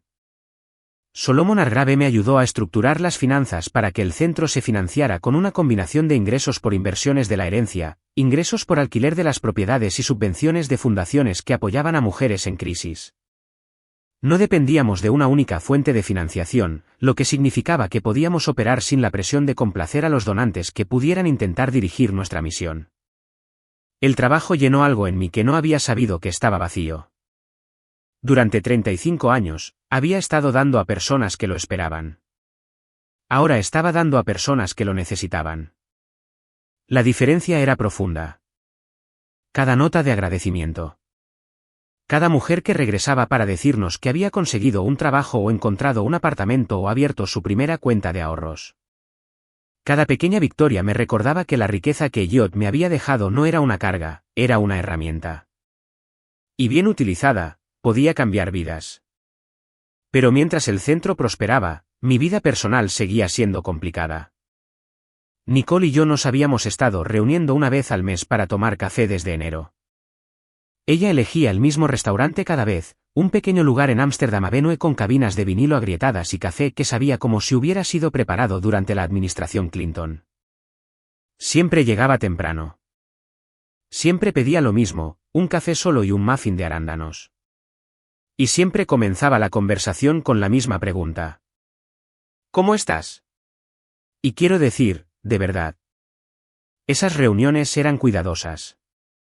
No fingíamos que todo estaba bien. No pasábamos por alto las partes difíciles. Hablábamos de lo que había sucedido, del funeral, de las cosas que ella dijo, de los años de desequilibrio. A veces las conversaciones eran incómodas. A veces eran dolorosas. Pero eran honestas. Y la honestidad, estaba aprendiendo, era la única base lo suficientemente sólida para construir algo real. Nicole estaba cambiando genuinamente. Había estado en terapia de manera constante, había mantenido su trabajo en la firma de marketing y había sido ascendida a un puesto de coordinadora con un aumento de salario a $48,000 al año. Pagaba su alquiler a tiempo. Había terminado todo contacto con Brandon, quien había reaparecido brevemente en enero pidiendo dinero. Me dijo que le colgó el teléfono. Le creí. En marzo, durante una de nuestras reuniones de café, dijo algo que me tomó por sorpresa. Quiero ser voluntaria en el centro. Dejé mi taza. ¿Quieres ser voluntaria? Esperanza me habló de los talleres de educación financiera cuando fui a la jornada de puertas abiertas. No soy una experta ni nada, pero he estado aprendiendo mucho sobre presupuestos y ahorros a través de mi propia terapia. Y pensé que tal vez podría ayudar a otras mujeres que estaban empezando de cero como yo. Estudié su rostro. No había cálculo en su expresión. Ningún ángulo oculto. Solo una mujer que quería contribuir con algo en lugar de tomar. Déjame hablar con Esperanza, dije, si ella cree que encaja bien, entonces sí. Nicole comenzó a ser voluntaria en abril, dirigiendo un taller semanal de presupuestos los sábados por la mañana. Al principio estaba nerviosa, tropezando con sus notas y disculpándose demasiado. Pero en pocas semanas, encontró su ritmo. Era buena con la gente. Era divertida y directa y honesta acerca de sus propios errores, lo que hacía que las mujeres del taller confiaran en ella. Un sábado, la observé desde la puerta mientras le decía a una sala llena de mujeres que el presupuesto más difícil que había tenido que manejar era su propio ego. Se rieron. Ella se rió. Y por primera vez, vi a mi hermana como alguien de quien podía estar orgullosa. Mi madre, sin embargo, no había cambiado. Después de que la carta de Arthur Brooks no llegó a ninguna parte, se quedó en silencio por un tiempo. No supe de ella durante todo el mes de enero. En febrero, llamó una vez, una breve conversación en la que preguntó cómo estaba, no escuchó la respuesta y luego mencionó que la factura de la calefacción del apartamento había subido. Le dije que lo sentía y terminé la llamada. No preguntó por Elliot. No preguntó por el centro. No preguntó por mi vida. Preguntó por dinero, como siempre lo hacía, de la manera indirecta que había perfeccionado durante décadas. La forma que le permitía negar que estaba pidiendo algo. En abril, volvió a llamar. Esta vez fue más directa. Nicole me habló del centro, dijo. Dice que estás gastando mucho dinero en él. Lo estoy. Parece un desperdicio, Jessica, dar dinero a extraños cuando tu propia familia podría usarlo. Las mujeres del centro no son extrañas. Son personas en crisis. Y el dinero se está usando exactamente como Elliot pretendía. Elliot pretendía que cuidaras de tu familia. No, mamá. Él pretendía que yo fuera libre. Esas son sus palabras, no las mías. Ella resopló. ¿Libre de qué? De las personas que te criaron. De la expectativa de que existo para servir a los demás mientras nadie me sirve a mí. La conversación terminó poco después. No fue una pelea. No fue un avance. Fue solo otra vuelta en un patrón que mi madre se negaba a romper y en el que yo me negaba a participar más tiempo. Pero en mayo, algo sucedió que forzó la situación. Mi padre tuvo un susto de salud. Experimentó dolores en el pecho en el trabajo y fue llevado a la sala de emergencias en ambulancia. Los médicos le hicieron pruebas y determinaron que tenía una arteria bloqueada que requería un procedimiento de stent. No ponía en peligro su vida, pero era grave y requería una estancia hospitalaria de 3 días, seguida de varias semanas de descanso y medicación. Nicole me llamó en el momento en que se enteró. Papá está en el hospital. Lincoln Medical, habitación 4112. Estuve en el hospital en 1 hora. Mi padre estaba acostado en la cama conectado a monitores, luciendo más pequeño de lo que recordaba. Su piel tenía un tinte grisáceo, y sus manos, las mismas manos que habían arreglado calderas y desatascado desagües y apretado tornillos durante 30 años, yacían planas e inmóviles sobre la sábana blanca. Mi madre estaba en la silla al lado de la cama. Levantó la vista cuando entré y por un momento la máscara se cayó. Estaba asustada. No estaba actuando, no estaba usando el miedo como palanca, solo asustada. Y en ese miedo, vi a la mujer debajo de la armadura. La mujer que había limpiado casas durante décadas, que se había preocupado por el dinero todos los días de su vida, que había construido muros tan altos que ya no podía ver por encima de ellos. Va a estar bien, dijo suavemente. El médico dijo que el procedimiento es rutinario. Me senté en la otra silla al lado opuesto de la cama y tomé la mano de mi padre. Estoy aquí, papá. Abrió los ojos. Jessica, su voz era un susurro. Sabía que vendrías. Me quedé durante 4 horas. Hablé con el cardiólogo. Revisé el plan de tratamiento. Me aseguré de que la cobertura del seguro fuera adecuada y ofrecí cubrir cualquier gasto de bolsillo. Mi madre me observó manejar todo con una expresión que no había visto antes. No resentimiento, no cálculo, sino algo que parecía casi reconocimiento, como si estuviera viendo por primera vez que la hija que había convertido en cuidadora se había convertido en una mujer que se preocupaba no porque estuviera obligada, sino porque eligió hacerlo. Antes de que me fuera esa noche, mi madre me siguió al pasillo. Gracias, dijo. No tienes que darme las gracias. Es mi padre. Lo sé, pero gracias de todos modos. Me tomó la mano. La dejé. Nos quedamos allí un momento en el pasillo iluminado con fluorescentes del Lincoln Medical. 2 mujeres que habían pasado toda una vida malentendiéndose, tomándose de la mano por primera vez en años. No fue perdón. No fue reconciliación. Fue una pausa, un respiro, un único momento de gracia en una relación que había sido definida por su ausencia. Mi padre se recuperó bien. El procedimiento de stent fue exitoso y fue dado de alta después de 3 días. Contraté a un asistente de salud a domicilio para que lo visitara 3 veces por semana durante el primer mes, un servicio que costaba $2,400 al mes, y que pagué sin decírselo a mi madre porque sabía que ella se negaría, o lo resentiría, o ambas cosas. La asistente, una mujer llamada Gloria, era paciente y competente, y tenía un sentido del humor que hacía reír a mi padre, lo cual era la mejor medicina de todas.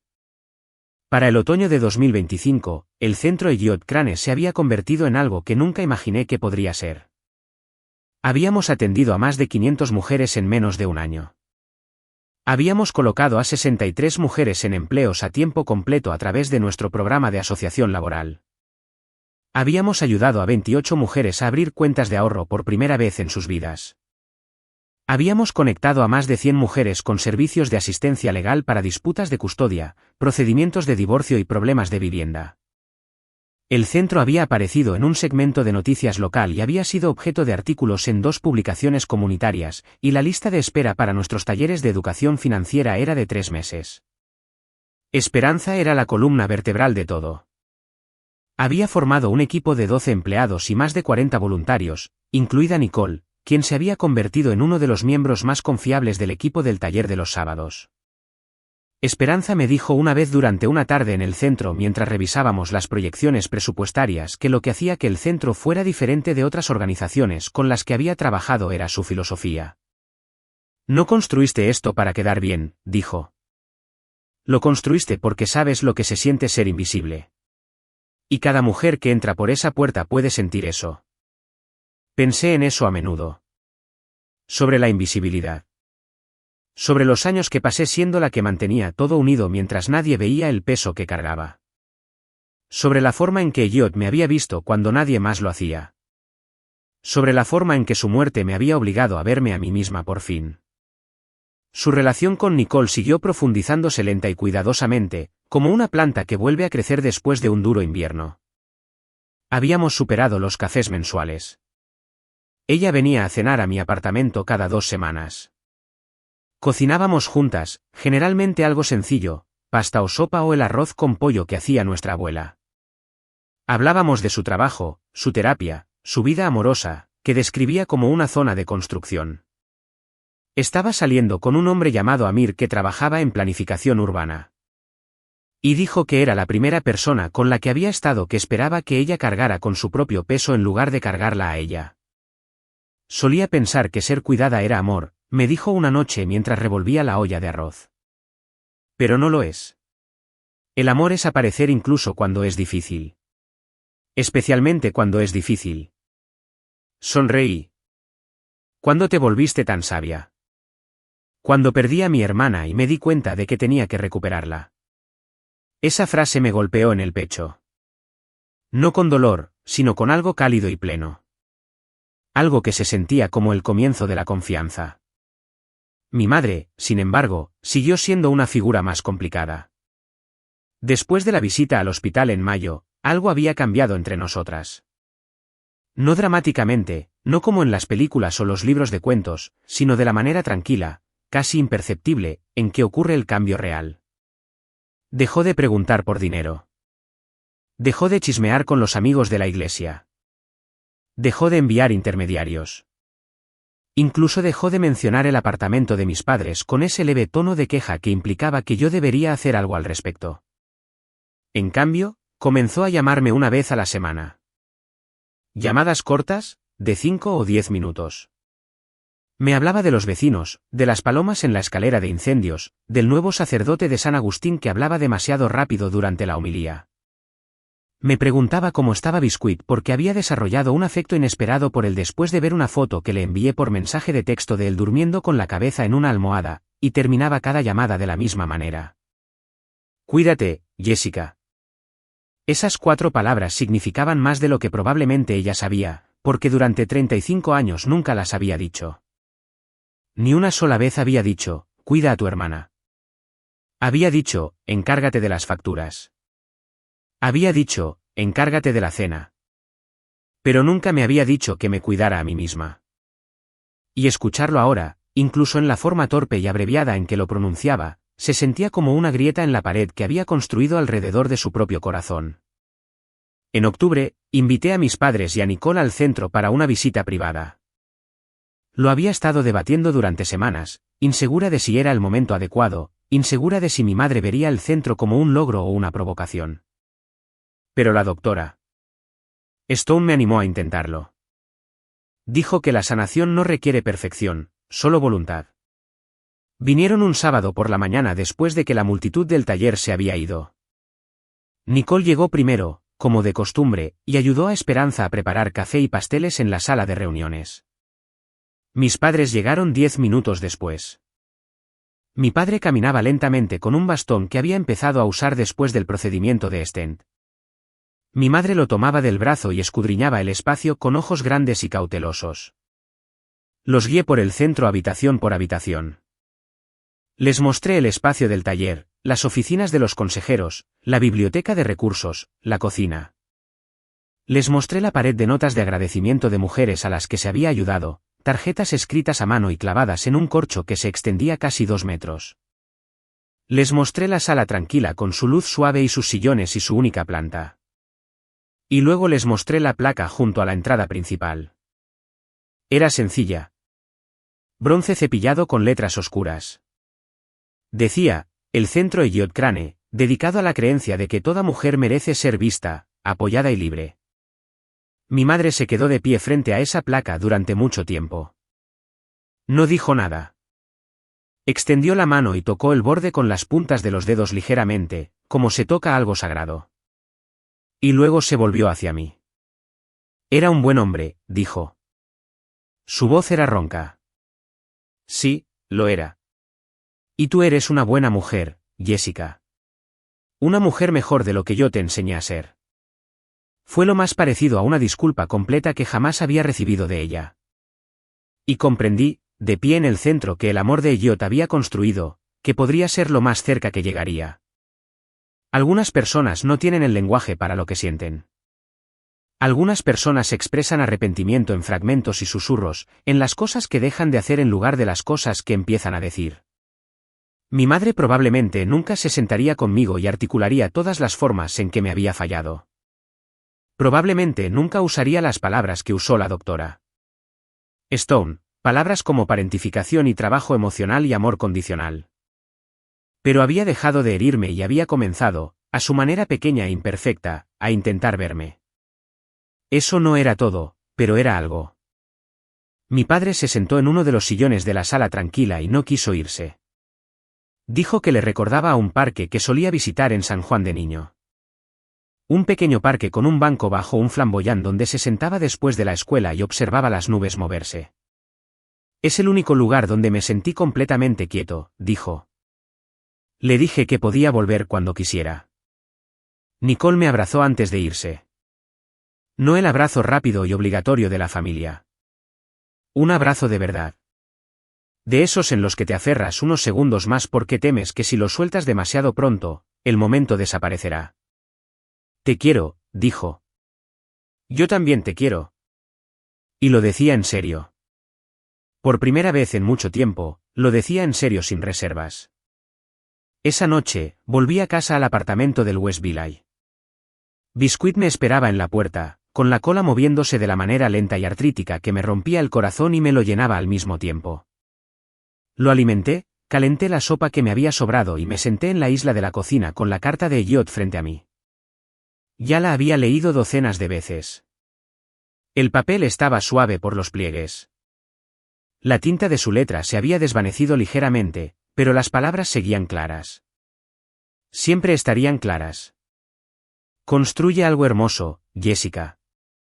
Eso es todo lo que pido. Miré alrededor del apartamento. Los libros de Elliott en la estantería, el crucigrama que finalmente había movido a un cajón, pero que no podía obligarme a tirar. Las gafas de lectura que había colocado en una pequeña caja en la cómoda, junto a su reloj y su anillo de bodas, y el bolígrafo que siempre llevaba en el bolsillo de la camisa. Pensé en el año que había pasado, el peor año de mi vida. Y de una manera extraña y dolorosa, el más importante. Había perdido al amor de mi vida. Había descubierto la verdad sobre mi familia. Había establecido límites por primera vez. Había llorado. Había reconstruido. Había creado algo que me sobreviviría. Un centro que llevaba el nombre de un hombre que creyó en mí más de lo que yo misma había creído. Ahora tenía 36 años. Era viuda. Era propietaria, fundadora de una organización sin fines de lucro, una hermana reconstruyendo un vínculo roto, una hija navegando una relación que nunca sería sencilla. Era una mujer que había sido invisible durante la mayor parte de su vida y que finalmente había aprendido que ser vista comienza por verse a sí misma. Elliott me enseñó eso. Su amor me enseñó eso.